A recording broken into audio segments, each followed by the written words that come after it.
Hi YouTube, welcome back to my channel. If you are joining me here for the first time, welcome. My name is Oksana, and today's video is going to be a little different from my usual content, but I'm sure it can be interesting and most importantly useful for some of you. So here's the thing. I live in an apartment in South Florida, and I don't know how it's in other states, but here it seems like most apartments don't have any entryway spaces or whatsoever, and as soon as you enter you just find yourself right in the living room without any separate foyer or entryway.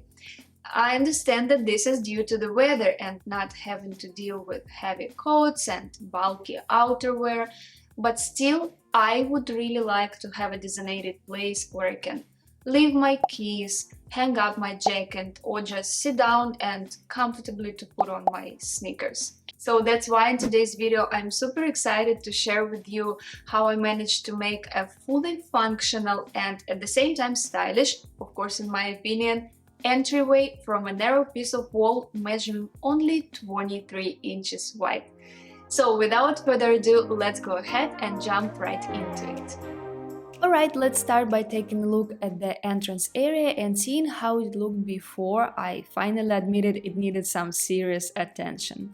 This old IKEA table was placed here when we first moved in, but you know, there is nothing more permanent than the temporary, so it quickly became a magnet for all the clutter and random stuff we brought into the house. Look, on one side of the front door, there are two closets and no wall space at all. Also, the first closet has an AC unit, so we can't really use it. On the other side of the door is a small nook where my husband has set up his office, and I can't move his desk any further from the door because it's already snug against the wall.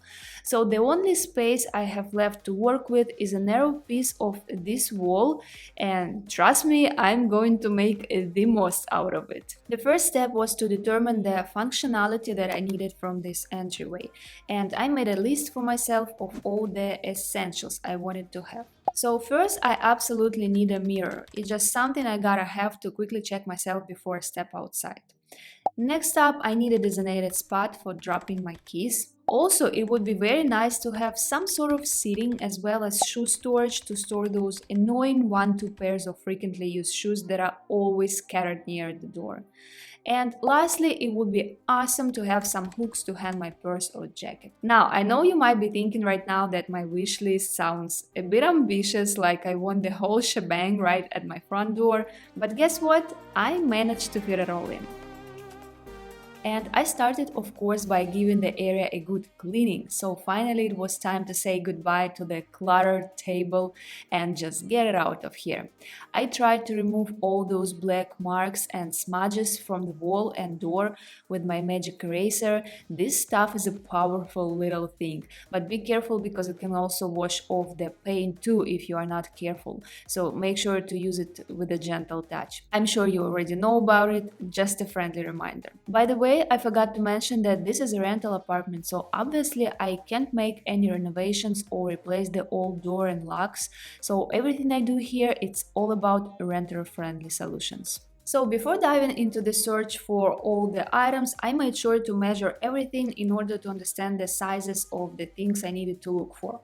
Obviously, I would not be able to find separate places for both the seating area and the shoe rack, so I was looking for a bench with built-in shoe storage so I could combine both functionalities into one piece of furniture. Then I found a mirror and measured how high I wanted to hang it, and for the keys and glasses, I decided to use a shelf.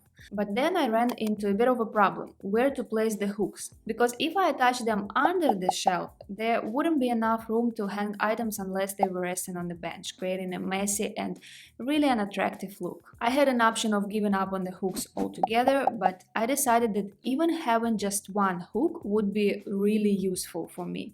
So the only option left was to place one hook on the same level with the shelf, and this led me on a quest to find a really narrow and small shelf that would fit seamlessly into this limited space. So now I can't wait to show you everything I found and how all the items came together. Alright, Alright, the next step, I decided to upgrade that old light switch to a new and modern one.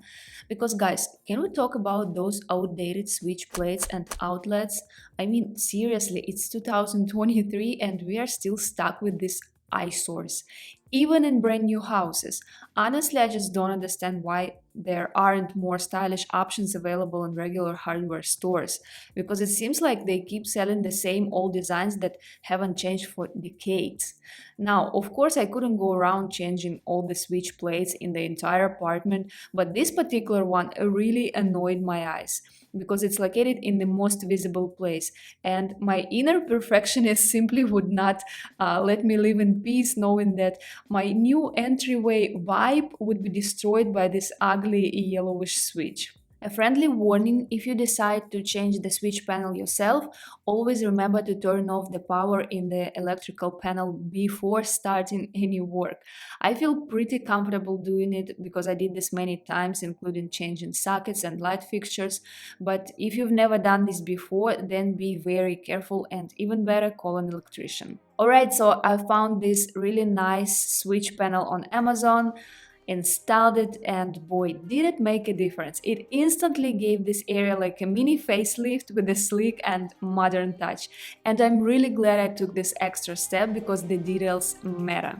Okay, next was to hang a mirror, and I found this cute little arched mirror, but I didn't quite like the color of the frame. Since it was made of plastic, it looked a little bit too bright and shiny for my taste, but I wanted something more like an aged, matte bronze finish.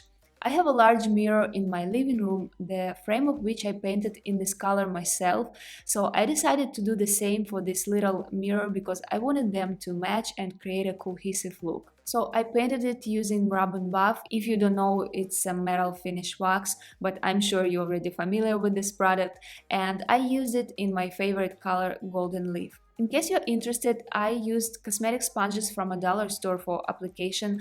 I tried different ways to apply this wax with a finger, a brush, a piece of cloth, but I like the sponge the most because it gives the most even application, in my opinion. And since this mirror is very light, I decided not to make two holes in the wall, but to make just one and use hanging wire.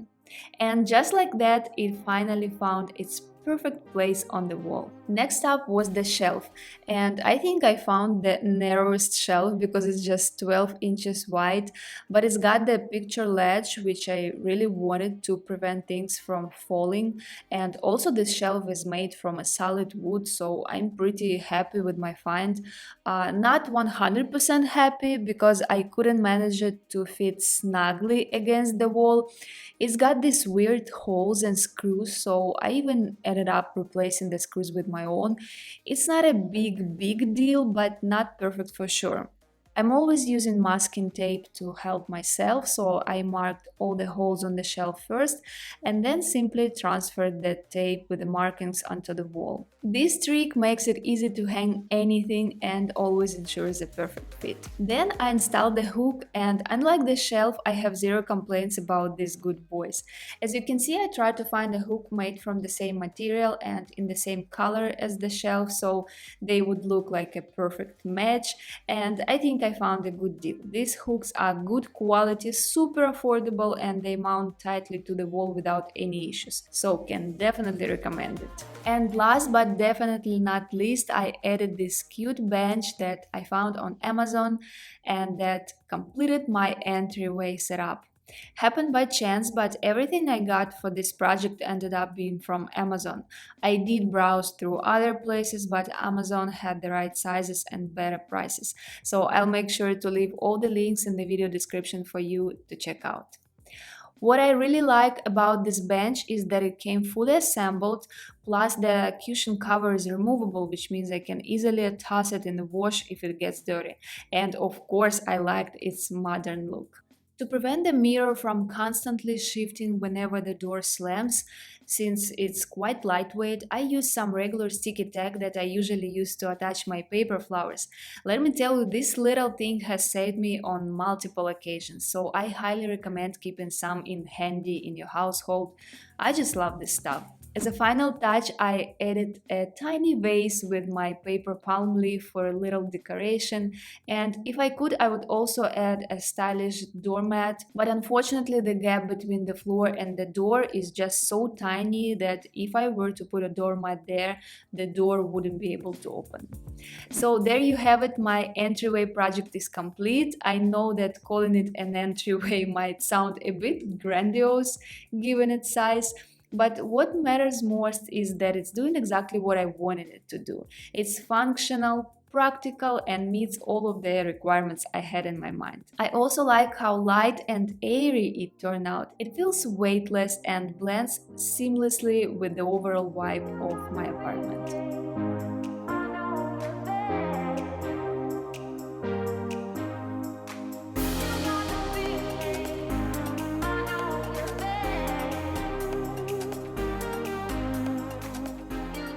Alright guys, I hope you enjoyed watching, and I hope this video gave you some ideas on how to make the most of your own space. Please let me know in the comments if you enjoyed this type of content from me and if you would like to see more home decor videos in the future. If you haven't done so already, please take a moment to give this video a thumbs up and subscribe to my channel, because your support means a lot and really encourages me to create more content for you. Thank you so much for joining me today. Until next time, stay creative, and I will see you in the next video. Take care.